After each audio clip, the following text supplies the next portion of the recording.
What's going on, everybody? I am BirdDog John. Thanks for joining us today, and we are going to kick things off here. It is 1 a.m. in Melbourne right now, and that is exactly where I am. Without any further ado, I'd like to welcome Robbie to the show. What's going on, man? All right, let's see. Hey, what's going on, Judson? Hey, thanks for having me. I do much more. We are joined with BirdDog Ian, who is at the Capture Summit over in Atlanta. So how's it going, man? Hot and sweaty. That's the most important question that our team can ask. Why are you needing this camera? Now, I haven't tested this thing since it got here. This is something that I'm really excited that NDI did. That's cool. Obviously, there are lots of flavors here, but this is the 4250 line. And our little friend here. Say hello to my little friend. It's brewing in the back of my throat. Based on the recommendation of Senseless, we're going to give a Java Monster a try. Oh, yeah, Pocky. We got a little Pocky, and Yes. I have been putting this off for an age. Oh, I'm so excited for you. There is a Snacks on Stream mystery box brought to you by my Snacks on Stream manager, Brayton. What's going on, Bugsy? There you go. What's going on? Bali, good to see you, man. What's going on, NetHab? Hey, what's going on, Judson? And hey, Kevin, good to see you, man. What's going on, Jeremy? How are you? Thanks for jumping on. Oh, it's all good.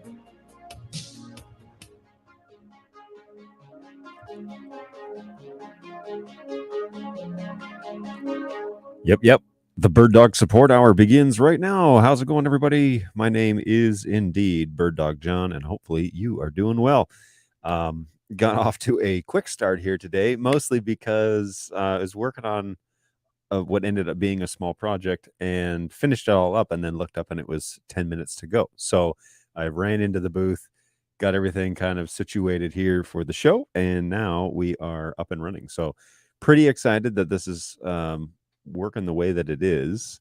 What's a little strange is I can't figure out if multi-viewer, I guess I could find this out.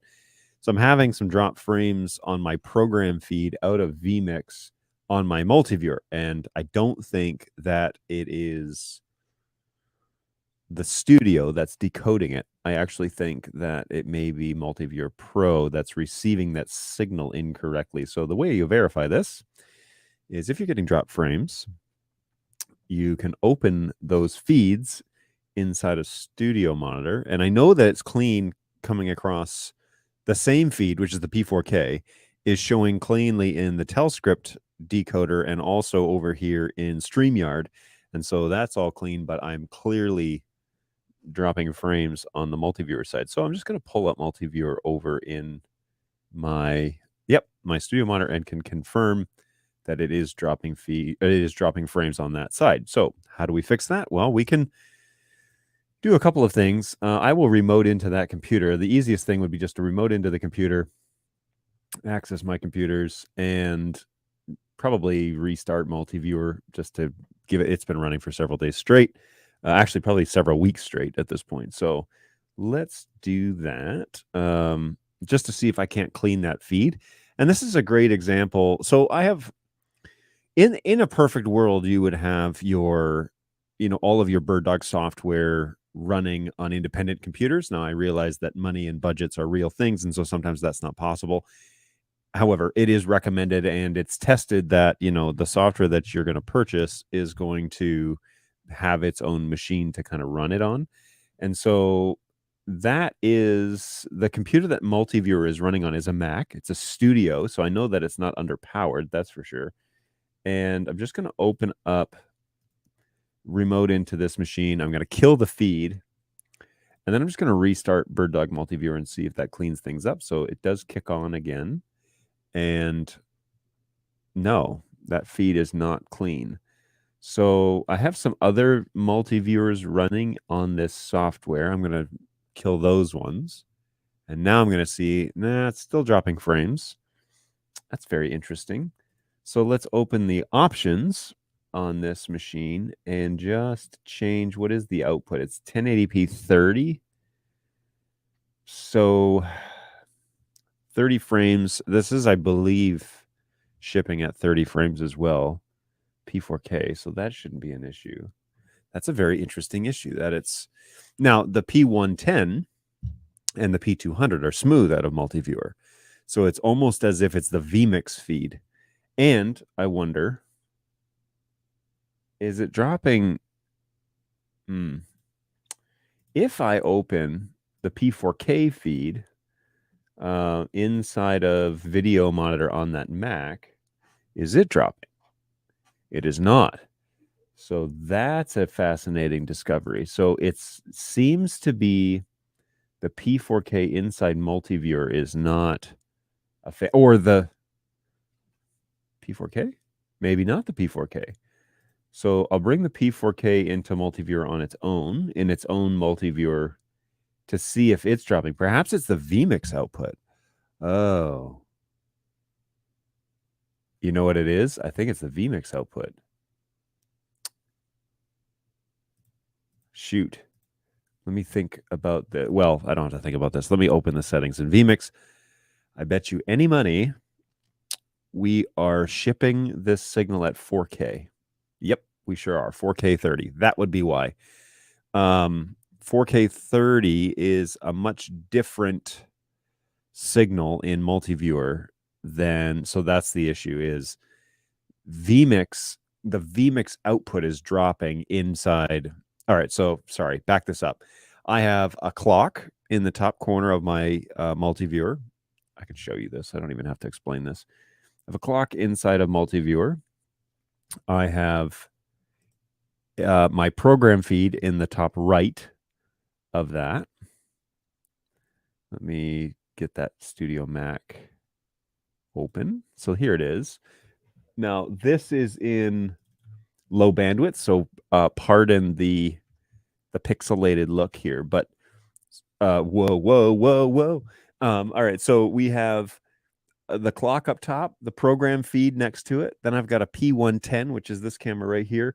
Bottom left and bottom right is the P200, which is up in the crow's nest in my studio. And then if I were to change the program feed to this, now you can't see that, but it shows the program feed as my P4K. So that's good to know that it appears to me that it's the vMix feed going to the vMix output program going to Multiviewer. It's not a camera. It's not actually even a it's BirdDog Multiviewer, but I don't believe Multiviewer claims that it can take in 4K feeds like that. I'm not, as I recall, I don't know. I need to look, but all right. So that's what's going on there. And that's what my Multiviewer is, by the way, kind of a behind the scenes look. That's what the Multiviewer is inside my studio. So that's how I monitor the cameras. Like I said before, last week, I now have a Telscript NDI teleprompter that shows my P4K image. And so I can look at that camera directly and stare into your soul. Yeah, doing that. So that camera feed is always shown on the Telscript monitor, which helps me actually not look up and at all of the Multiviewer camera angles. I used to have a 3x3 and there was a lot going on and it was just a little too much. And what bugged me the most is that my eye line wasn't looking at the lens, it was looking up, and so that was annoying. But now when you see me look up, you know that I'm checking my Multiviewer. So there you go. We have some people showing up on the heat map, and that's pretty cool. So I'm going to, let's just kill the playlist here and cut over to that. What's going on, everybody? The little QR code over on the other side of my screen here is just a straight up Google form that just says what country and what city are you closest to. And if you fill that out, it puts a little pin on the heat map. So I've got a handful of people, of course, our friend Angus out there in Edmonton, my fellow Canadian. And yeah, that's a good one. He was the first on the map today. I'll throw out there. Looks like we got somebody checking in from Australia, and my friend in Johannesburg, still in South Africa, and somebody up in, was it Scotland? So welcome aboard, everybody. Really appreciate that. Mr. Fritz Goldman, the legend, is checking in here. Hey, John, I'm on site in Boston having a heck of a time with the P400. We tried to update to current firmware. It's stuck in initializing issue. So that usually means that the baseboard did not go through. If you have a camera initializing error, but you're able to get to the web UI and the web UI shows the current firmware, then you probably need to do a baseboard update for it, specifically that the baseboard didn't take. Now, in the NDI 5 updates, those were rolled into, but they are still available as a USB update. And some of the cameras, like the PF120, for example, has the baseboard loader integrated right on the web UI, which is amazing. So, but a P400, typically, if it's stuck in initializing, means that the baseboard was not updated correctly, and it's stuck on a previous version, and the firmware is now not communicating correctly or directly, I should say, with the current firmware. And the firmware and the baseboards all go hand in hand, as you know, Mr. Goldman. So that would appear that perhaps the USB that you used, or it needs to do the USB update. That might be the answer there. Give that a go. See what comes of that. Try multiple USBs and be sure that you follow. You know this, but for the general public, be sure that you follow my USB formatting baseboard video, because it's very specific. You have to use disk utility or disk manager, as it's called on Windows, and yeah, follow that video to the letter. Now, Fritz has done multiple updates, and so that none of that stuff is foreign to him. But double check that USB updater. Make sure it's formatted correctly. Make sure you're using FAT32 on that P400, and see what happens there. Not my soul. Woo! Hey, what's going on, Angus? Glad to have you along. And good afternoon. This is my check-in, I believe, from Scotland. How are you, Mr. Harold? Good to have you along for the ride. Good afternoon indeed. Scotland is one of the places that's on my bucket list of places to visit. My wife is really into like old architecture and like castles and stuff like that, and I just am in love with the countryside that is Scotland. So one of these days, I'm going to get myself over there and do a little tour. My reseller in Austria, Aussieland, Auckland, whichever, now says the X120 shipping is now expected in August. Any insight on this? Well, Facebook user, what? This link is broken? This video is not available anymore. Wait. Are you guys watching the feed on? Did I lose my Facebook connection? Hold, please. We've tried multiple USBs, 6 at this point, no results. So it is. Are you able to get to the web UI? And if you are, what does the MICU version say? That's the next question, I guess, that I have. Facebook user is still chatting with me even after I tried to get over to the Facebook account, and it said that the video is no longer available, which is strange. So Bird Dog user group. Okay, so it is that I am listed as live, so I'm not entirely sure why it shows that I'm not. Brent, how are you, Brent? Hopefully you're doing well. Thanks for checking in. Over there in Australia is what he has indicated. So it's not Austria. So are you my Perth check-in? Is that who you are over on my heat map? We can cut over to that real quick. So yeah, the definitely available. Good. So no, the X120 shipping date, I don't have any sort of insight as to when that's going to be, mostly because there are firmware adjustments that are being made on the Bolin side and on the BirdDog side that are still underway. So I did inquire about this last night because I actually have a direct firmware meeting with the engineers now bi-weekly. And the update on that was that there are still some things that are on the or on the product list that are not fully completed in the firmware. So I don't know about when that might be. Oh, yes, confirm Perth. So I don't know when that might be, when the X120 is going to be shipping. I don't have an official date, but I do know that they are rapidly moving towards the finish line. So that's as specific as I can be. I don't know about now expected August. I don't know that, but that would make sense since there are only like 10 or 11 days left and in Australia, there's even less time remaining in the month. And so I suspect that that would be the projected launch. I'm sure they're hoping for within a month's time that it would be live, but I definitely don't know anything beyond that. There are some complicated things that are still expected, and so August may be pretty accurate. Is it the HD20 bin file that's supposed to be the baseboard update file? Yes. So HD20 bin needs to be on the root folder of the USB drive, and be very careful about which one you put on there, because all of the baseboard updates are called HD20, but they're not all the same. So download a fresh copy from the website, be sure that it says HD20, and then install it. If that, well, anyways, that one should work, and it should then on the web UI give you a MICU version.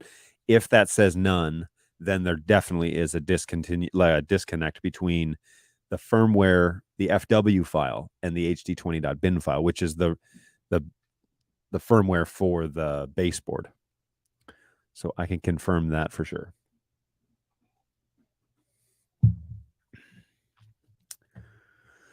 All right. Let me make sure that I'm not missing anything in my Teams account here.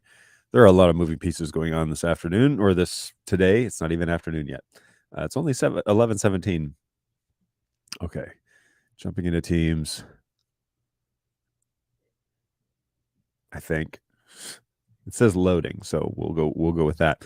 One minor studio update that I wanted to give you, and this is totally just like a workflow nerdy whatever, is I upgraded my X keys to have a little stand, and it's so nerdy, but it's great. I love it. So let me show you that real quick. And I've tried to get a good angle with my overhead camera on this, but it's a little off to the side. So let me bring my coffee. My USB cable is not as long as I wish it was. So I upgraded this little guy to have a stand, and it's a little overpriced for what it is, but it really is super nice. And so now all of my buttons, as you can see, that's even like a nice detail. It's like high detail on that image. Now you can see all my buttons, my preview, my program. This used to be in landscape, and now it's in portrait. So maybe I should put my preview and program up top and make the rest of these buttons available. As I was demonstrating over on Tuesday's show with overlays, or lower thirds, if you will, out of vMix, yeah, now those overlay videos work really well, and they're all automated to kind of come and go on a timer. I think I decided that 8 seconds was the reasonable amount of time, and one of the recommendations that I had from the show was that you should be able to slowly read it twice and then it go away, and that works out for me to be about 7 to 8 seconds. So 10 seconds just seemed a little bit too long, but now this kind of 8-second timer is what it is at. And why did that go away so fast? So let me put that up there again. And whoa, now it's not 8 seconds at all. Oh, what's going on with that? Interesting. That was almost like instantly off. So we're going to check that out and find out why that is clearing so quickly. There is no reason for that to be clearing so quickly. Weird. There's an anomaly for you. I opened up the settings and now it's doing it correctly. This is the other overlay that I had going on, and it is straight up we just use it on buttons. So we can trigger those now with X keys. Here's the thing is I have I still kind of like my X keys over the Stream Deck. I have two, right? So I have a Stream Deck and I have the traditional 15 button Stream Deck, and then I have a 24 button X keys, which I bought the X keys back in 2016 or something like that. And then I bought the Stream Deck. I was like, oh man, it's gonna be so much nicer than the X keys because it's all LED and whatever. Honestly, I mean, I like this, but I mostly use this as a soundboard now, right? That's pretty neat.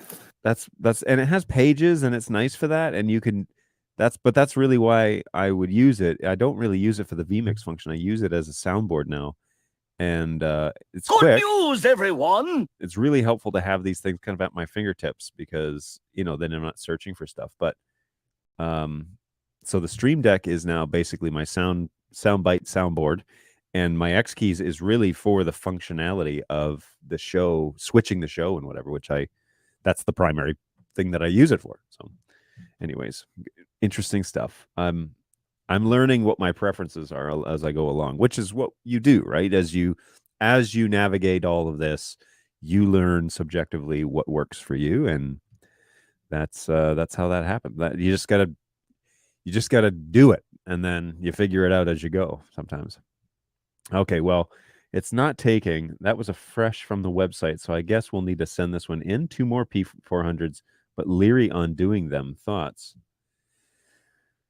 You have a fresh download from the website. You've used 6 different USBs. None of them are taking. And you're following my formatting video to the letter.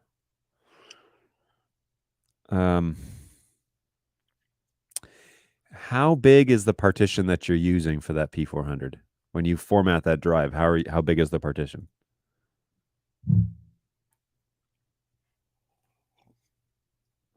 I would like to not have to have you send it in. Figure it out while you're there. My Teams never loaded. Oh, yes, it did. Okay, good. Phew. Okay, I'm not missing anything over there, so cool. Alrighty. So yeah, that's kind of like an addition to my workflow. Ooh, and one of the cameras that shows this well is this little guy. So you can see like the setup here, right? So coffee, X keys, Stream Deck, and then just like my phone, whatever that I use to monitor the show every now and then.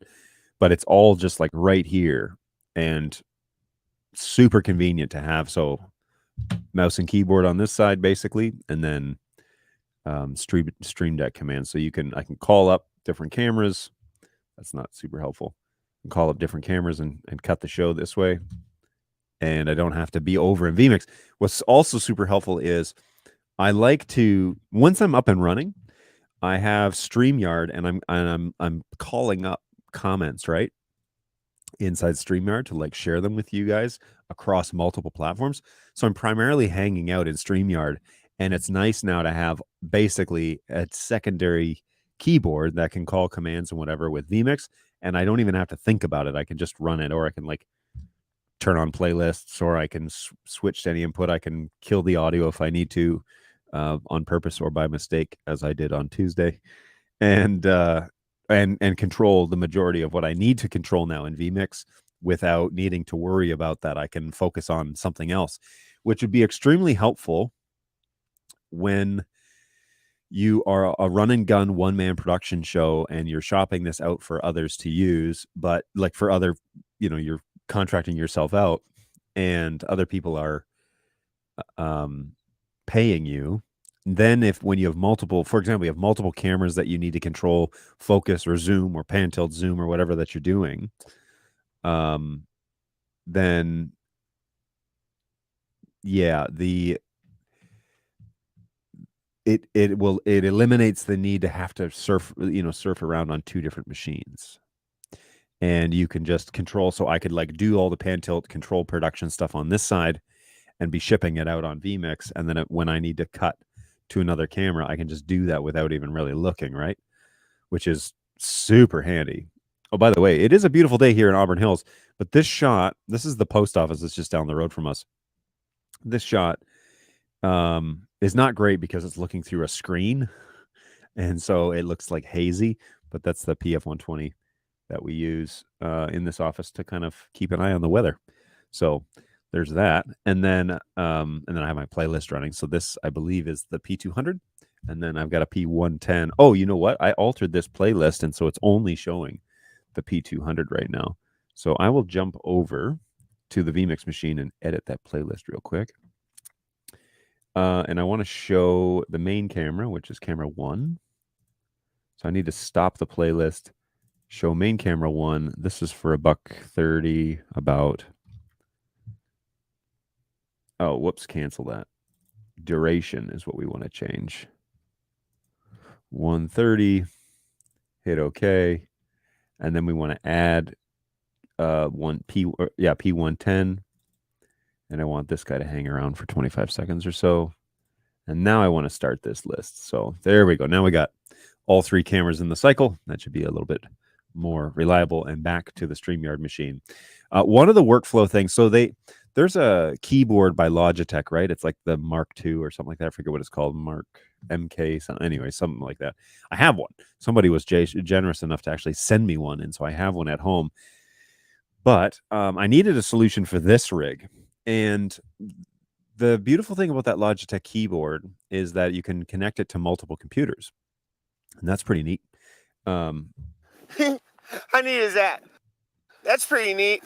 So it's a really neat little setup, and the issue is that I think you switch the computer, well, the synchronization, whatever. It was just overkill for what this was. Well, 6 months ago, something like that, I bought a $10 device that is a USB port switcher, and you plug USB into 2 computers, and then you connect the thing that you want to connect to both of those computers, so keyboard mouse combo, and then there's a button on top, and it's just a toggle switch between the 2. And so I have one port connected to my vMix machine and one port connected to my StreamYard machine, and I just hit the button, and it's mounted further up on my desk with some concrete tape. And when I need to switch between machines, I just press the button and a little light pops up on that unit. Now the Logitech keyboard is like $100 and something bucks, and this thing was $10. And this keyboard is no great shakes. It's probably $30 max, and it's a keyboard mouse combo from HP. So it's really though what I need. Like I need a throwaway keyboard. If I break it, it's not the end of the world. If I bust the Logitech one in like a trip or whatever, then I'm screwed. So yeah, I use the default, but I also tried 256 megs too. Yeah, 256 megs should be your default when formatting, because the USB port on that camera reads bit by bit, and so it needs to be 256 always. So maybe, and now it's a combination of which USB to use in 256 megabits. FAT32 should be attempted first, potentially just FAT, but these are like combinations of things that you need to try. But definitely 256, that should be the maximum that you use, that size. And it shouldn't be a partition. It should be unallocated and then created a simple partition with 256 megs. Don't use multiple partitions. It won't work if you do that. So if you do quick format and you format it with a partition of 256, but there are dueling partitions, it won't update. I guarantee you that. And then FAT32 is the standard for that. FYI, Australia, Aussies, all equal Australia, at least to Australians. Okay, not sure if Austrians have any kind of short form that they use. Austria is pretty short as it is already, but Oz is a good one. I don't know if that's pretty obvious what you mean there, and Aussie is also pretty obvious, but AUS could be a couple of things. So at least to Australians. Now I'm not from Australia, nor am I Australian. I have relatives that live in Australia, like extended family, but that's about as close as I get. Now I work for an Australian company. Well, this camera needs to be adjusted. I work for just in terms of like position, I work for an Australian company, so I don't know if that counts, but I'll give you AUS. That's fine. We can get on board with that. All right, I'm just gonna adjust this camera real quick. This is the P110. It's just a little too far over. So yoink, and then if I cut that again, yeah, I like that better. So let's go with that. Man, I really like the fact that I have this thing on a stand. When the X keys lays flat, here's the thing: is I lost the little feet, or no, I have one of the feet for the X keys, but not two. And you could order new feet for like $6. So I thought, well, we'll spend $15 and get a stand, and then it will look up at me from the desk. And yeah, it makes a huge difference. I was so surprised, but I just think the workflow on this now is like way nicer. So, yeah, I think the workflow on this is way nicer. Good stuff. Hello, Henrik. Hi from Johannesburg. Last time I inquired about a full NDI camcorder powered via PoE. I researched the amount of power PoE++ can provide, types 3 and 4. Can you give 51 watts, 71 watts? Shouldn't this be enough power? Well, the PoE++ standard goes up to 90 watts. So depending on what you are looking for, inside of a true PoE++ switch, you have to define what class it is, because that's how they break it up. There's like PoE Max is kind of what they refer to it now as 90 watts, but PoE++ is technically a class that can deliver up to 90 watts. The NDI, you're saying camcorder, that's like, that could mean a bunch of things, right? So, and what do you necessarily mean by excuse me, struggle bussing today, guys. So yeah, do you just mean like a full NDI camera that you can use? Does it need PTZ? Does it need, because like the PoE++ stuff is really for the motors and the amount of power that's required to do like 4K sensors, for example. So you need more than the traditional 15 or 30 watts that PoE+ would deliver. So when you say camcorder, that's a different style of camera, like camcorder. It's like the thing that you hold, that you do your home movies on back in the 90s. Now, there are different flavors of cameras. So there's studio style cameras where it's like the PF120, which is technically a PoE+ camcorder. It doesn't do PTZ. It just does zoom. So it's a Z cam, if you will. But it's a box camera, and you hard mount it somewhere and leave it. Then there is the PTZ line, which is P200s, 110s, 100 series, the A200, A300. Those are PTZ cameras. And then there are the studio-based cameras that are PoE+. I don't know of many that I would consider that are NDI, for that matter. I don't know. I've recently, for a side project, been asked to research the Blackmagic 4K studio line, and I've actually been pretty impressed with it from what I can see on paper and the marketing and people doing reviews. But it is PoE+ that you could power it over Ethernet and send it to like a Blackmagic Studio converter, but it is not. So that's like a camcorder, but it is not really, you couldn't control it otherwise. So there's no, like, it's not full NDI, for example.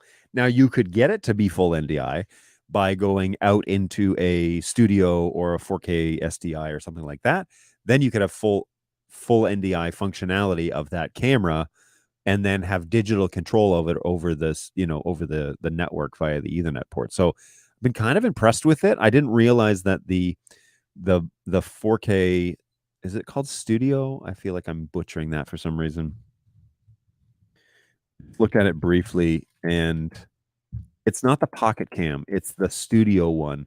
And that's the thing that I've been actually, so there's a 4K and a 6K model now. It's known as the Blackmagic Studio Camera 4K Pro is the one that I've been kind of like looking at, just as an option for these guys, because they're going to have manned cameras. They don't need the PTZ function. And here's what here's where I struggle with the mechanical PTZ portion of, and this goes for BirdDog cameras as well. Here's where I struggle with that, is you lose the human error element of manned cameras. All right. Cam control does a pretty good job. You can finesse it and set the controls to not be like herky jerky when it follows a subject. but there really is you miss, especially in live streaming, you miss the human element, and it requires people processing, and it requires like volunteers or paid camera operators or whatever, but you miss the human error element. I think that's what I want to call it. Do you understand what I mean when I say that? When you're interacting with a live stream and you're watching it, there are two ways of basically creating a level of user engagement where it shows that this is not like a manufactured thing. The first element is what I'm using. The first way of doing it is what I'm doing, where you have multiple static camera settings and you cycle through them, that you cut between, we're not doing fades. I'm cutting between different cameras on a playlist. And I could set up 4 or 5 more cameras in here and really diversify all of that ability.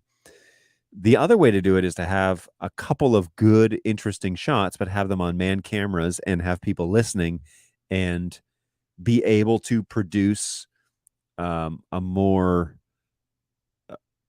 like a variety of shots with less resources. Does that make sense?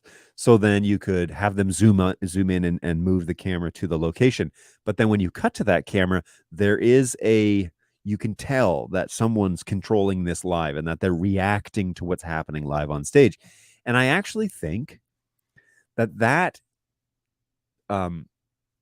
translation of what's happening in real life to the lens of the camera and somebody manually following it along is natural for us to consume. Like, it's way easier for the viewer to watch that because we know that somebody is paying attention and following. And there's the difference between bad camera operators and good ones is they are always on target, or they're always going to the next shot and they're ready to go on target. So if you were to have a couple of man cameras, that really gives you a very diverse level of shots. Whereas if you don't have anybody to man the cameras, then you have to set up multiple camera shots, kind of like how this is, where I have multiple angles and I can cut to them on as I see fit. Now I can do that here with my X keys, right? Or if I'm the one delivering the message and I'm a sole operator, then I can set them up in a playlist in vMix and have them just cycle through. So that's convenient. But it always comes down to that philosophy and the theory about, okay, you can produce this show dozens of ways, but how do people actually want to watch it? What feels natural to them? And then answering those questions, it's like, what content am I creating? And then how does that translate? Because if it feels robotic, then it feels disconnected. And that's, man, I'm having so many conversations with people outside of this job where it's like, how do we connect our audience with the content that we're creating? That's the fundamental thing that you need to address. And then when you start to answer that question, it shapes the type of thing that you're going to produce. And you can start buying the right pieces of equipment to answer that question. So I cannot tell you how many times I'm having that conversation, because there's a lot of people that are doing streaming, but their audiences are feeling disconnected from them. It's like the fly on the wall syndrome. How do we make them feel like they can be engaged in this? And the secondary question is, how do we get them to be involved in what this is? Like, how do we draw them into the greater community of what it is that we're sharing? And so it's such a cool, there's so many unknowns. It's fun to navigate and like find out what those answers might be. And those answers may not be the same for everybody. The way that you do your show and what it is that you produce is going to be different than this show. And it's going to be different than the shows that I'm helping outside of this conversation. And the level of engagement and the type of viewers that actually tune in, that's going to be different for everybody. And so it's fun to kind of navigate those conversations with people and help them discover answers. It's just cool stuff. Yep. Generic Fat 2. This should be great for a man camera in a studio with less cables. Are you looking at the Blackmagic Studio camera line? I agree. Inside a studio, because it's like a really heavy camera, from what I understand. I haven't actually seen this thing yet. If you had a man a manned camera and that was your, or camera one, right? If that was your camera one and you had a couple of other cameras that were set up to be manned, but your go-to camera, or if you had two of these and you set them up, then those would be the ones that would be manned. I think that would be great. What I really was impressed about in my research with the Blackmagic Studio camera was you can pair them with a studio converter and then everything's over Ethernet. And so it's not NDI, which is what NDI is, but it's basically Blackmagic's answer to that. It's like a proprietary connection where you have all this control and it's 4K over that Ethernet connection. And the Studio Pro convert, or the Studio converter, can deliver 90 watts PoE++ on its own and power the camera. So again, single camera connection, much like the BirdDog philosophy of one cable to rule them all. On all of my cameras in my studio, it's just one Ethernet cable. Now, in the literature for the Blackmagics, they say Cat 6. Ours adhere to Cat 5e. So I don't know why that is, why they require Cat 6. Maybe it works on 5e. I don't know. But from what I could see, oh, this looks much better now. From what I could see, that's what was required. It's all good. Potato, potato. But I really like that single cable connection. I think that that is a huge deal. And especially for just like going forward, because Ethernet is used in so many ways. So like going forward, just run a good solid, twisted pair Cat 6 cable, put the Ethernet jack somewhere permanently installed and just plug in on the day of production. Off you go. So yeah, really cool stuff. Isn't camera manual control on PTZ the happy medium? Perhaps. Here's what I struggle with the PTZ. It feels robotic, and I haven't seen a great solution yet, other than slowing down basically the servo motors to give you that like natural movement. But one of the pieces that I've mentioned to engineering is like with cam control, with NDI control, period, we need to figure out ramping. Because if you could do that, then it gets closer to the human element.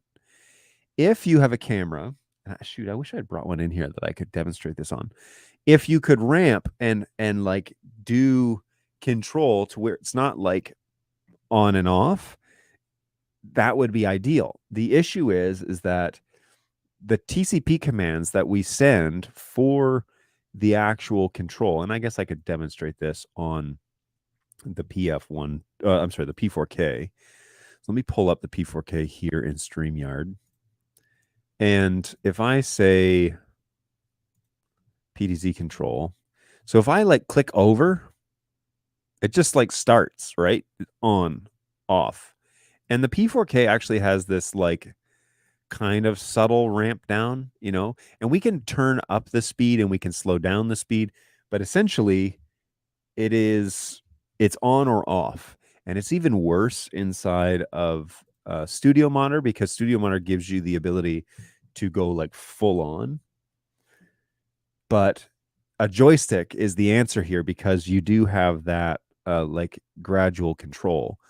But inside Studio Monitor, like if you're trying to run NDI on the budget and you spend your money on a P200 or a fleet of P200s, and then you're controlling them in Studio Monitor, that's tough. And I've worked with guys who have integrated Companion, for example, with Stream Deck, and then they have left, right, up, down programmed on the Stream Deck. And when they click a button, it's like, and it's just like, it's on, off, and it's like really not great. And then, heaven forbid, your talent on stage move faster or slower.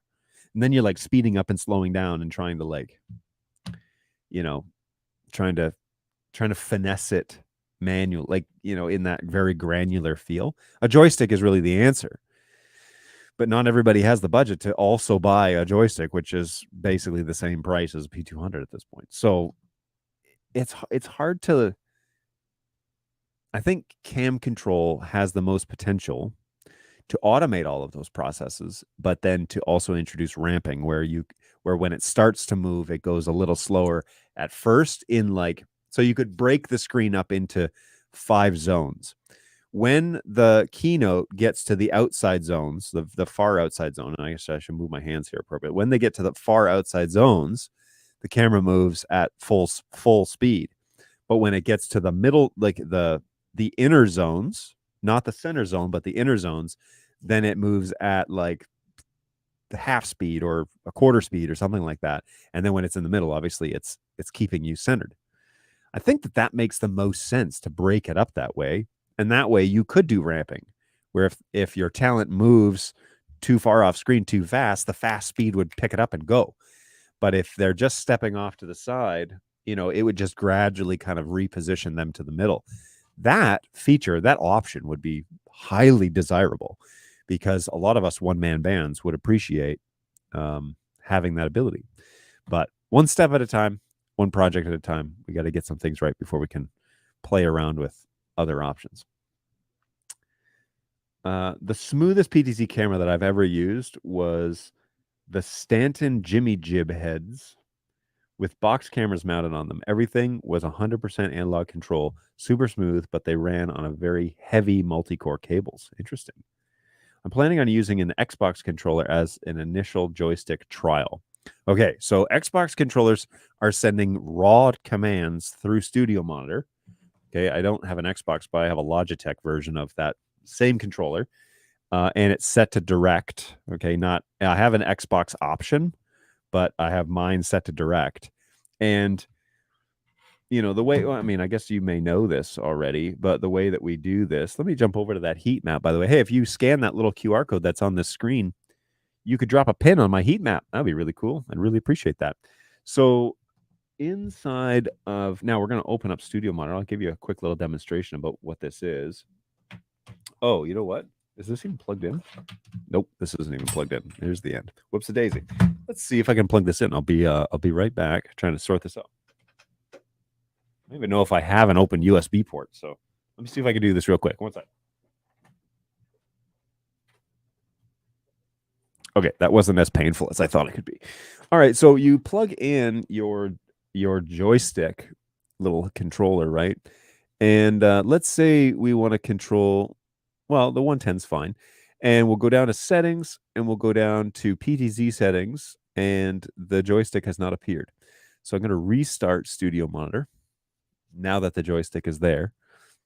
And we're going to try that again. So settings, PTZ settings, Logitech dual action. So now I've got this set up. Hey, everybody.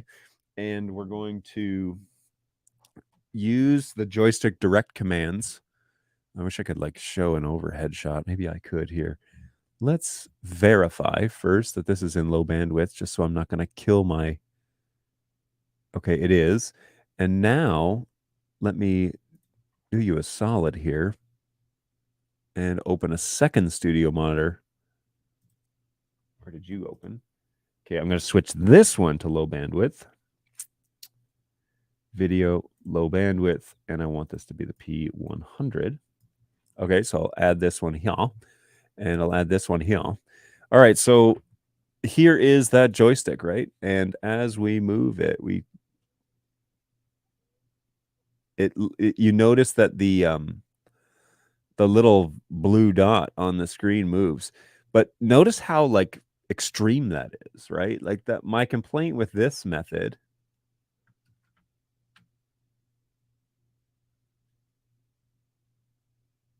hang on. I just my brain. One moment, please. I just had a weird epiphany about something. Does Mac offer this PTZ control? All right, we're going to investigate that next. Okay, so, but I barely touch this thing and it kind of flies, And so you really have to turn down the speed on this to do this as you'd expect. And you got to be careful, because when you're sending multiple commands to Studio Monitor, sometimes it really doesn't like it. So if you're doing a slow pan and tilt, it doesn't like doing multiple TCP commands at the same time. And so you got to be careful, especially when you're changing the speed while zooming. I know that doesn't really play very nicely. So I can reposition this here the way that I like it. And that works pretty well. Now, the question is, does it work does it work on a Mac? If it does, it's a very interesting idea. All right, so let me cut back over to my main camera. Hey, and don't forget to scan that little QR code and drop your pin on the heat map. I'm going to close this down. And yeah, we got a handful of folks over there. So thanks, everybody. Check it out. If you've completed that tiny little anonymous form, it'll put that pin wherever it is that you live. Or wherever you want to put the pin, I guess. I mean, you could sabotage this whole thing and make it inaccurate, but the goal is to try to find out where everybody is. So there you go. All right. So I am going to disconnect this little Logitech guy.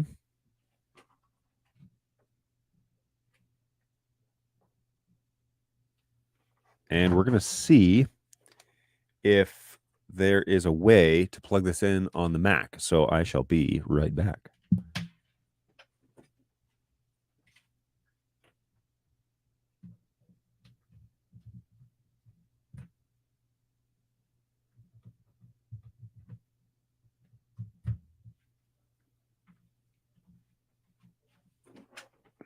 Okay.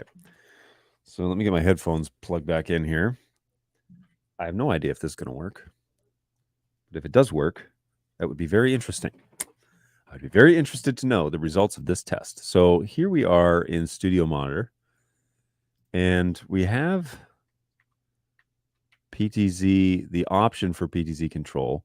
What I'm going to do is I'm going to quit Video Monitor. I'm going to reopen it. Reconnect to the, well, let's say P4K.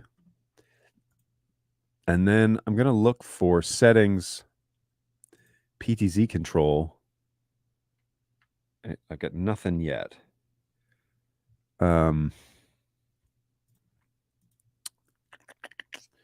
Windows support, bring all to front. There's no option here to tell it to use the joystick.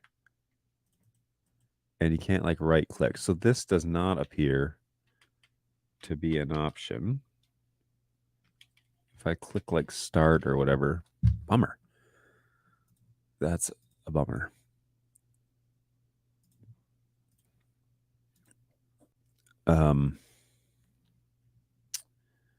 Okay, I haven't figured it out yet, but we'll check that out. So I can manage a pretty decent follow on my P200 in smooth mode with a PTZ keyboard. I agree. I mean, the joystick is, far better than using Studio Monitor, that's for sure. But then the, man camera is obviously like the real element that we're trying to replace, because especially during times of global pandemics, we were having, people were running one-man bands. They were limited, or you couldn't have an audience, and you could only have like 2 guys on the tech crew, and it was insane. And so we had to figure out a way to automate all that stuff. And PTZs was a great answer to that problem, because especially cam control, as long as you were paying attention, you could run multiple cameras and follow people on stage. As long as you were paying attention, something went sideways, literally, you could correct it, And I've done that before. I've run shows with that option, and it does look better than just the static, especially the lefty righty, on off button style. That's brutal. That's rough. But if you can get a little more human element to it, that's a lot nicer. Greetings from Newport, Rhode Island. What's going on, NetHab? What are you doing in Rhode Island today? Currently in a broadcast trailer waiting for tennis to start. Oh, that's fun. Very cool. Yeah, Xbox controllers are a pretty unpleasant way to control the PTZ camera. Yeah, and I've had a ticket open for several years about that function. This guy would really like to have the Xbox controller in Studio Monitor work better than it does. I don't know if that's really a BirdDog thing or if that's more of a new tech thing, but we have had that request before and we have looked at it before. It's just a matter of mapping the new API to the buttons on the keyboard, or I'm sorry, on the controller. Angus, I completely agree. Stanton Jimmy Jib is the smoothest. The last time I used the Jimmy Jib head, we were still running everything over. Oh, geez. Pause it video. Been a bit. Yeah, that was a while ago, I guess. Hey, thanks for that. So you can't adjust the PTZ speed from the Xbox Logitech controller, at least out of the box. At least out of the box. I think that there's probably a way to program it. You may need a third-party piece of software, though, to map those buttons as like MIDI commands or API commands or something like that. But I don't know. I haven't dived that deep into it. I got this just to, like, as proof of concept that you could control cameras in Studio Monitor for cheap. You cannot, from what I can tell, do it with a Mac. That's unfortunately the problem. That's 100% a new tech thing. I've used other NDI PTZ cameras, and they're all awful with Studio Monitor and a joystick.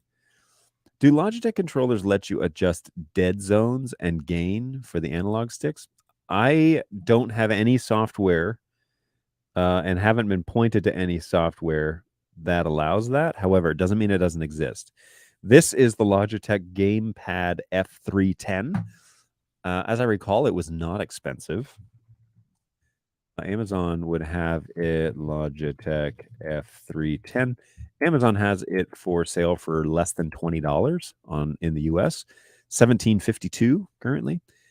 And, you know, for some level of control, that's great. It's not the greatest control, but for some level of control, it's great. So there you go. Xbox controllers are also, there's like fake Xbox controllers that you could try and use. And that's, you know, that's good stuff as well. But if you can, this is more of like a PlayStation design, and the Xbox ones are like thicker in the body with like smaller handles. But whichever you prefer. If, you know, for $20 to get control of your camera for $20, that's pretty good. I'm not gonna lie, that's not terrible. Do I have Sienna on this Mac? Does Sienna allow us to do it with the controller? There's a good thought. There's Sienna TV. It's not the greatest video monitor for NDI. It seems to drop the signals fairly frequently, so that I don't care for. But it is a viewer, Sienna.tv. Let me see if I can pull it up my shared drive on this Mac and see what we've got. What do I have here in the downloads folder? Maybe I've already brought it on. No, I have not. So come on now, SharePoint. What's going on with you? Do you want to save and install this on your computer? No. All apps. Oh my goodness. Something's up here. Something is up. Bueller. There we go. My files. Sienna for NDI 5. Please download the DMG file. Download. I keep all this stuff in my shared drive because I hate having to re-download it from the website and like give away my firstborn for all the registration stuff. Unfortunately, New Tech is getting around that little trick by making you register after you install it. And that's a bummer, but there you go. So we're going to present. Yes, open this, please. Perfect. Okay, so now we're going to go over to the P4K. And let's see if there are any controller options here. So tally using source force 9x6 or 16x9. Enable fields. What about control? Use absolute pan tilt mode. That's cool.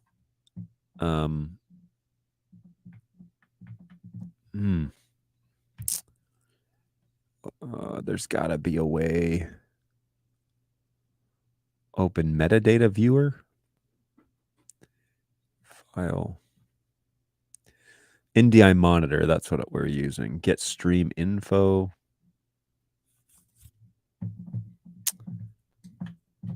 Oh, bummer. This would be so cool if there was a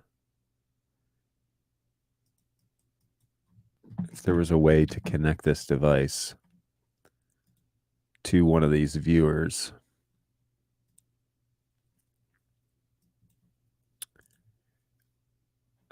I also like that in the Sienna mode screen, there's a low bandwidth button that you can just click and it changes it. So yeah, that's super nice. But I don't see a place to link the joystick. And that sucks, because we could really use that. Capture frame as a PNG. Open metadata viewer, clear metadata viewer, Sienna monitor. Curious too. I don't know. Maybe the joystick isn't showing up as a source on the Mac. So there could be like a lack of, obviously it's not working because it's not showing up. So let's see if I can find the device list. See if it's actually showing up. I guess it's not going to be under system prefs. It's going to be under, whoops. It's going to be, what's it called? Device manager? Or no, that's a Windows program.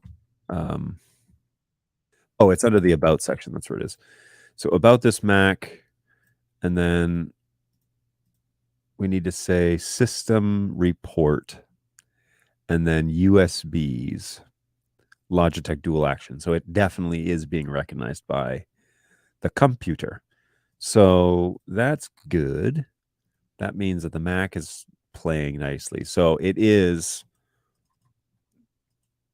this issue of PTZ control.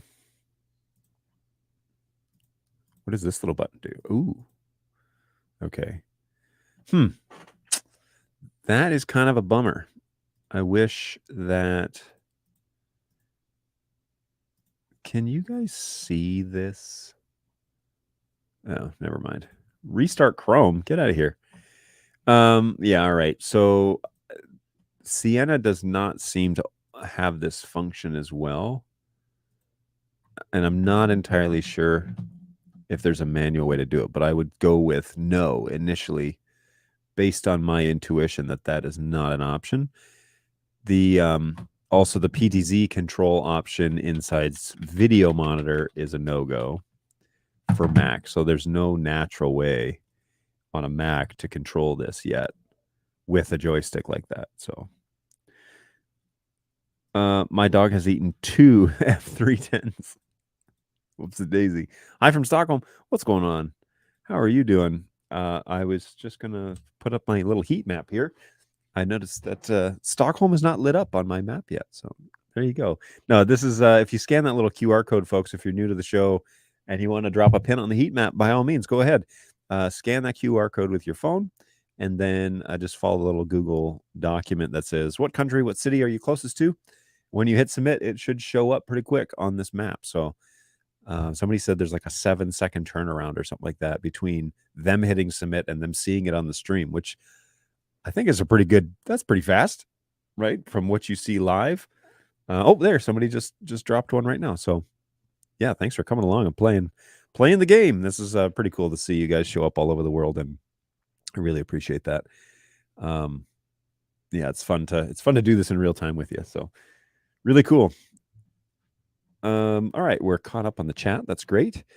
Now, I was trying to think of oh yeah, so I was having a conversation, right? We were talking about these 4K, 6K Blackmagic cameras that they have, these studio cameras. And as a camera guy and as a production guy and as somebody that works in the field a little bit, I'm actually kind of impressed with it. I think that it's an interesting idea, and I think for studio cameras, for their price point and for what they deliver, really nice.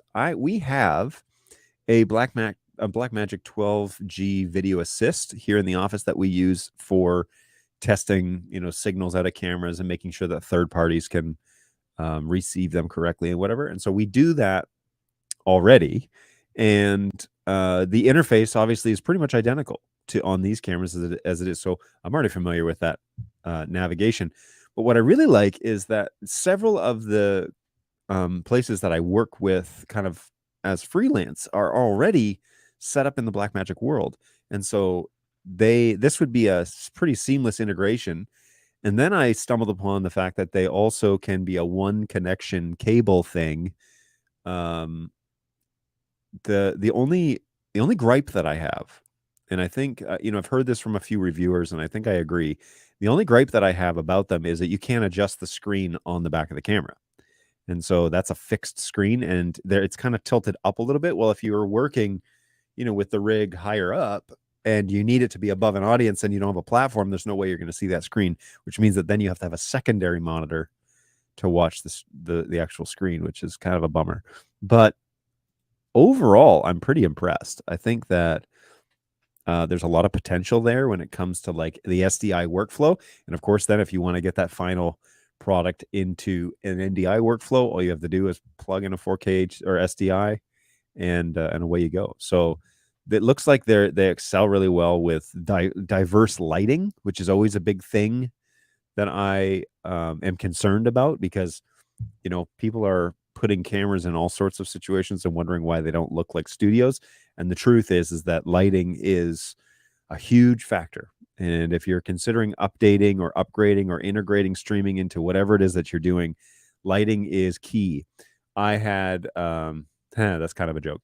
So I've had various lights over the ages that I have used for this production. This last shot that you just saw, this one, you can see my light that's here. That's basically my key light. And then I have a fill light that's a lot dimmer, but it provides an additional, level of a wash. It's a lot closer to me than, and like I said, a lot less powerful than the actual key light, but the key light throws a lot of light on me and then this back wall. And then I've got color on the wall, and, and then I have one final light that's kind of got barn doors on it that distinguishes me from the background. So it provides some light on my shoulders and my hat and whatever that. And I have progressed over the ages to having different lights, and it pays a lot. I mean, BirdDog is no exception. We would prefer having too much light and toning it down, dialing back the iris or whatever, the f-stop. Whereas if you have too little light, you're going to introduce gain and you're going to have issues. So when you're first getting into there are three elements to your stream. There is, well, almost four, but anyways, there's lighting, there's sound, and there's cameras. And how you're capturing will play a big role in how it is that you're lighting your subject and what your consistency is. And then the third element of sound is you can have those first two things perfect, but if it sounds like crap, no one's going to watch it. So all three of those things work in tandem together. So if you're thinking, man, we just need a whole bunch more cameras with better sensors and we'll be good, really spend some time thinking about what you mean by that, because you need to update your lights. If you're going to get nice cameras, you're going to buy BirdDogs or you're going to buy other studio cameras, then you definitely need to light your subject correctly and understand your lighting situation. When you watch people who review cameras, for example, pay attention to the lighting setups and what cameras they're using.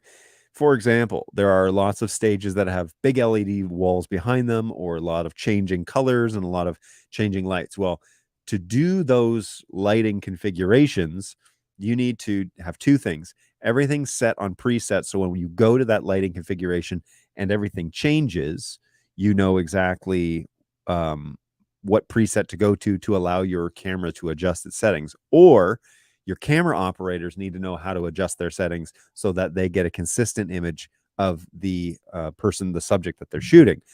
A good example is this situation here. So I have a green wall behind me, but my color tones inside of StreamYard are even.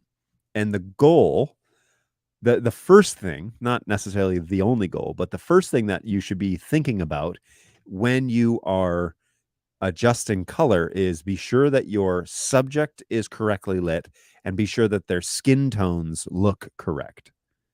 Okay, because you can properly lit a subject, but if they look yellow or they look like they're blown out, that is what you need to focus on first. Secondarily, you need to focus on your subject, but not on the entire subject. Their eyes need to be in focus, because when we watch people talking, we typically watch their eyes. And so you need to train your technicians or your camera operators to focus on the eyes of the subject. And if you have that opportunity, set your manual focus on your static cameras to the eyes of your subject. It doesn't matter if my shirt is a little blurry, right? It doesn't matter if my hands are a little blurry.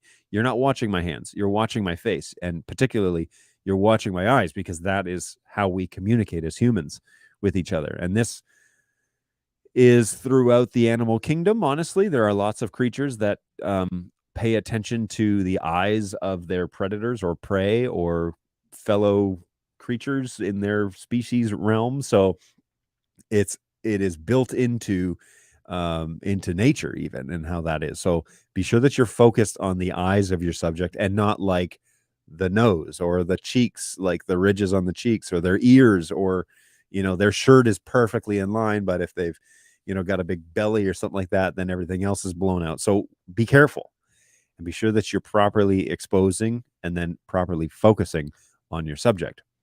So lighting is way more important than we think it is, than we say it is. More light is better. One of the complaints that I have, oh yeah, and by the way, everybody, subscribe to the BirdDogJohn.tv YouTube page if you don't mind. One of the things that we have heard a lot about is that, I spent all this money on these cameras, I would expect the image to not be as grainy. And the reality there is you have really bad lighting if you're having grain introduced into your shot. Just flat out. Sorry if I hurt your feelings. Your lighting sucks. The reciprocal to that is, well, my on stage talent complains about it being too light. Here's the thing about that is, filming something or streaming something is not the same as a live event. Okay, there's a happy medium between the two, but there's a reason why lighting is usually a lot brighter for camera than it is in like a studio broadcast, for example, than it is for sitting and watching something live. All right, if you're not producing it live, the lights can be dimmer. You can do a lot more with mood lighting. You can do a lot. But if you cannot see what's happening on your stream, there's no point in tuning in. Okay, if you can't see it, there's no point. If you can kind of see it poorly and the audio is great, you might tune in. If it looks amazing and it sounds amazing, you're definitely your attention will be retained to the highest amount that it can be, unless it's poorly produced. So that's the kind of like balance between this conversation of, yes, your talent is going, and you should prep your talent. Hey, it's going to be brighter than you're used to now, because the cameras need lots of light. It's going to be a lot brighter than you're used to, and that's okay. We should be okay with that. But you have to prep your people for that. If you are switching over to or if you're adding streaming as an element to whatever it is that you're doing, it needs to be a lot brighter than they're going to be used to. And a great example of this is there is a giant, bright, falconized light right in front of me all the time. And if I look into it, I get spots in my eyes. It's that bright, okay? But it means that I can lower the f-stop. It means that I can adjust the shutter speed and the f-stop and all of those things to work where I get like really nice blacks and I get really good depth of color. And my primary shot, I think, looks really good. It's really sharp, and the camera knows how to focus, and it knows what the subject is, and it knows not to focus on the microphone thing, but to like keep its focus on me. And the coloration looks correct, and my skin tones look correct. All those things are working correctly. But like if I was to work in this environment with this level of light, it would be too much. But the point is that I'm not here to this is not my everyday conversation with you. I'm in a studio. I expect it to be bright. I expect there to be lights. I expect it to be that way. And that is one of those hurdles that you have to get over with whoever it is that you're working with. Look, We're going to have a lot of extra light in order for this to look correct. Otherwise, you get washout. Otherwise, you have high levels of grain, or you're not able to see the subject correctly, or their background looks the same brightness as the foreground in the shot, and it just doesn't work. So that's the compromise is, do you need it to look professional on screen, or is the stream a secondary thing and you really are focused on what's happening in the house? Those are the two. Now, again, this is a single man show, single production. It's just me. So I want the subject to look correct. Whoever's sitting in the seat needs to be properly lit and needs to have proper lighting, which means that the lights are on and they are bright. And that means I can dial it down on the camera and not have any sort of like introduced grain into the shot. So get a periscope. Yeah, I've heard those things are not cheap. Focus on their Ferengi ears. Sure, why not? If you have Ferengi ears, maybe that is maybe you're going to be distracted enough anyways that that's all you can focus on. Hello, what's going on, transmission? Hopefully you're doing well. Thanks for stopping by. Really appreciate it. From New York City. How are things over in the Big Apple? RFG Studio. Good morning, John. Would you happen to know if Fleet Manager is available yet? Yes, I would happen to know it is not available. If that answers your question. It's currently not available. They're getting ready to launch it right around the same time they launch. So they're getting ready to launch a version of it, a beta version of it. So in conjunction with the NDI 5 update for converters. And so those two things are happening in tandem. I don't have a specific date, but it is not live yet. For me, the talent is lawn bowlers. And there are two phases, the delivery and the target. For audio, it's more about the commentary. With the equipment to be unheard at the point of delivery, and with the requirement, to be unheard at the point of delivery, and the ends switch back and forth. Yeah, that's cool. I would love to have a program audio piece that plugs in at the very end point of the stream, right? Doesn't happen this way. So I have USB into vMix and I mix it all together and I ship all of that out as a single endpoint back to StreamYard. But yeah, to have a sound technician and then to have a video producer and to bring those things together at the final point, that's ideal, because then sound guy can do his thing to a high level of excellence and deliver a final high caliber product and be hyper focused on that. And then the video element, you can be hyper focused on that and have all those pieces kind of working together and not worry about what does it sound like, because the sound piece is being added at the very end of the stream. So lawn bowling, that'd be fun. Yeah. So there's the delivery and then there's the final target, right? And then you probably also have commentary and a few other things. That's pretty cool. Is BirdDog considering a higher bandwidth version of the NDI Dante bridge that supports more than 8 channels of audio? Not currently. I know that conversation has been had, but it's currently not on the deck to be like worked on, because that's kind of like in the future a little bit. So I'm not 100% sure when that would come, but we have chatted about that a little bit, if that's comforting at all. Let's jump over to my heat map real quick. I'm going to stop the playlist and just share my desktop here. Look at all you guys hanging out. Thank you so much for jumping on here and sharing your location. That's really cool. Appreciate that a lot. The one thing I don't like about being over here in this corner is now I'm looking off screen whenever I look at my secondary monitor, but maybe I just shouldn't do that too often. But yeesh. Thanks for checking in, everyone. And this is the end result of you scanning that little QR code that's up in the top right-hand corner of your screen, and just filling out that 2-question survey on Google Forms. And yeah, I get a whole list of where everybody is who on today's show checking in. I really enjoy this element of my show now. It's really cool. So it's helpful. It's helpful to have a record of everybody, every show. And then obviously it gets recorded on the show and we can look back and see over time how that plays out. Okay. Aloha, buddy. Aloha. Are you in Hawaii? I don't have a marker in Hawaii just yet, but maybe I will if you would scan that QR code. That'd be cool to see you show up there. Yeah, welcome to the show. Let me open that now. Does Facebook? No, this stream is currently not available. If I try and log into Facebook, it's going to make me like do all my 2-factor authentication. Yeah, it is. Okay, so I'm not going to do that. I am going to just look at it here, I guess. This is a good place for this to be. Done. And Daniel, it says, no, but I'm thinking it would be better than Texas, though. Oh, that's a bummer. I'm glad that you're here watching with us. Thank you so much for joining us. There's just a handful of people. There's a couple of people over on Facebook. That's always cool. I don't actually ever get to know how many people are watching on LinkedIn. So if you're on LinkedIn, send me a message in the chat. I'd love to hear from you that you are hanging out with us over there. I'll try and look at it through StreamYard and see if it'll give me a stat on how many people are over there. It does not give me a stat. So you need to sign in order to see that. So, all right, well, I guess I'll sign in. I am signed in right here. So should show that I'm live. There we are. This event is currently live, and I'm the only one on LinkedIn watching it. So nobody over on LinkedIn, which is totally fine. No worries. Thanks, everybody. Thanks for checking in. This is a lot of fun. All right. So if you have any other NDI questions, I want to throw it out there. Feel free to let me know in the next about 9 minutes, because I'm going to wrap it up around 12:30. But remember, Tuesday, Thursdays right here is when we do this. Now, next week, I'm out of the office. I'm actually traveling, and I will not be doing shows next week. So next week's shows are canceled.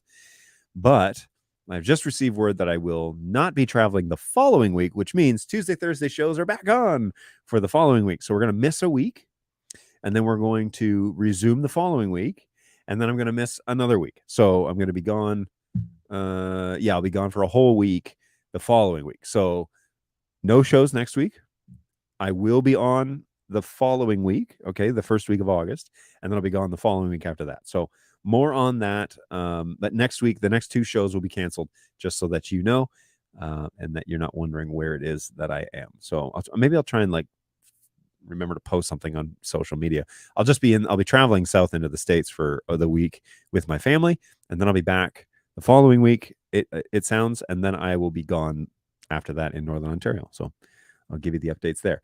Be sure that you subscribe to BirdDogJohn.tv, and that will tell you when I go live. So that's over on YouTube. BirdDogJohn.tv is my channel, and feel free to subscribe to that show, and then you have to worry about getting social media updates. You'll get your YouTube notifications that I go live. You're welcome to hit the bell icon and tell you when I produce stuff. And that is also where I put everything I do with support. I put all of my content on that channel. I don't necessarily put it on the Bird Dog YouTube page, and I don't necessarily put it on the user group, and I don't necessarily put it on anywhere else. But I definitely, every time I make something, or I, cut a educational section out and I put it up online, that is where it lands. So BirdDogJohn.tv, be sure that you subscribe to that channel, and you choose how you want to be notified about those updates. But that's always helpful there. Be sure that you hit me up. Oh, I should have done this. Be sure that you hit me up on that channel. That is where you can find me. And also, then again, when I do go live, then you'll get a notification as to where I be. In the meantime, though, if you need to contact my support guys, look, I got 3 specific ticketing agents who do a fantastic job that just answer tickets. Okay, that's all they do. They answer your tickets. They help customers figure out their issues. So if you have a problem between now and a week from now, or more than a week and a half from now, reach out to help@birddog.tv. These guys are more than willing to give you a hand, figure out what's going on, give them a little time to get back to you. This is a free service for you. You purchased a Bird Dog product, it's free. Contact my support guys. They will get back to you as they are able. Now, most free support services do not get back to you very quickly. Our guys try very hard to get back to you within the first day of you submitting something. Certain things come up and delay things sometimes, but we promise we're trying really hard to get back to you as quick as we can. And so submit a ticket. It's not scary. It's fairly straightforward. And then we can communicate with you through, that email response. And that's an easy way to do that. So definitely reach out to my team in the next week or so if you have any questions, and they can get you sorted out while you wait for the show to go live again, which will be in a week on Thursday. I can find out actually exactly what day that is. I believe it would be August the 1st. So the next show will be August the 1st.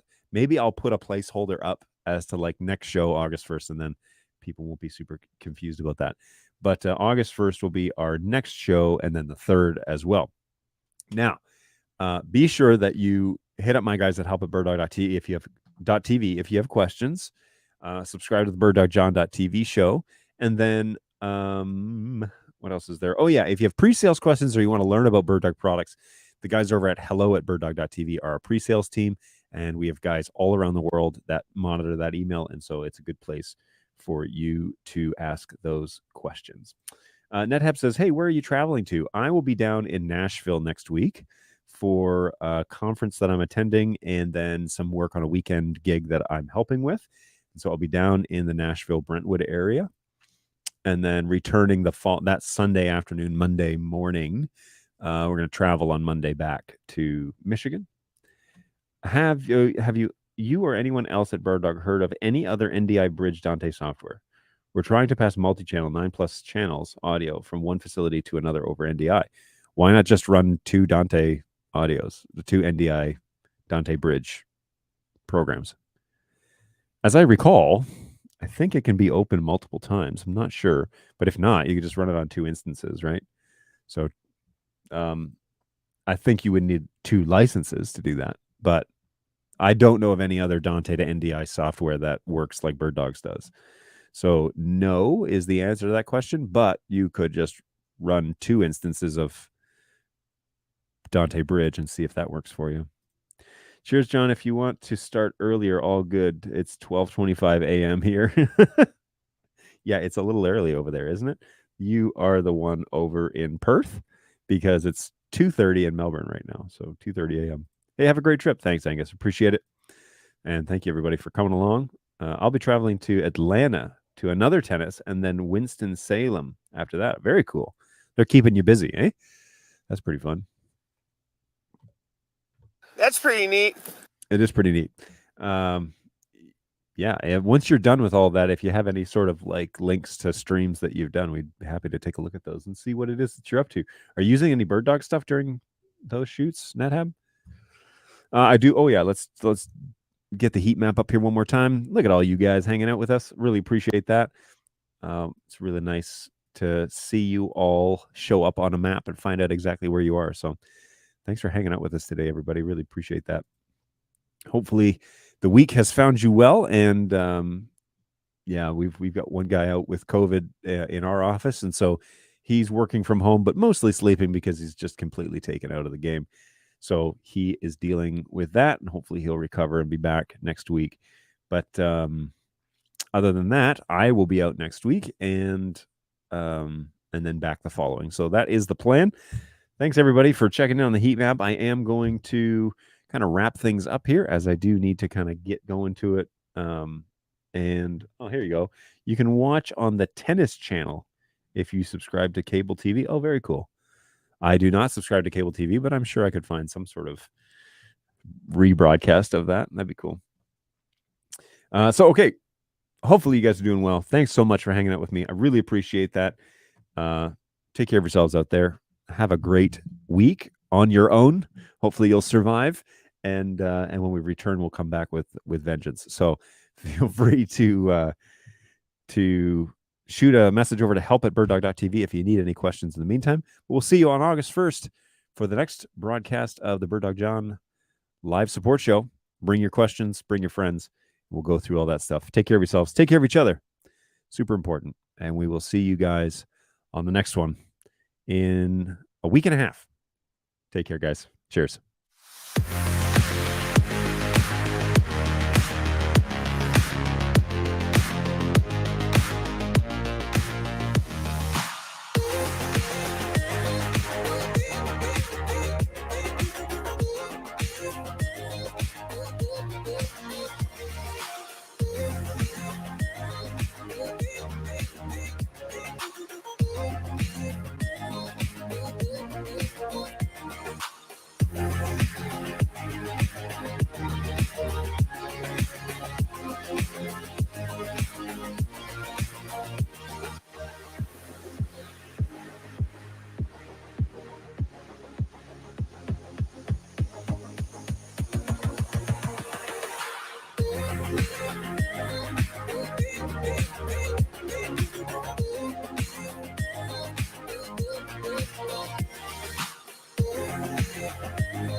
Resistance is futile.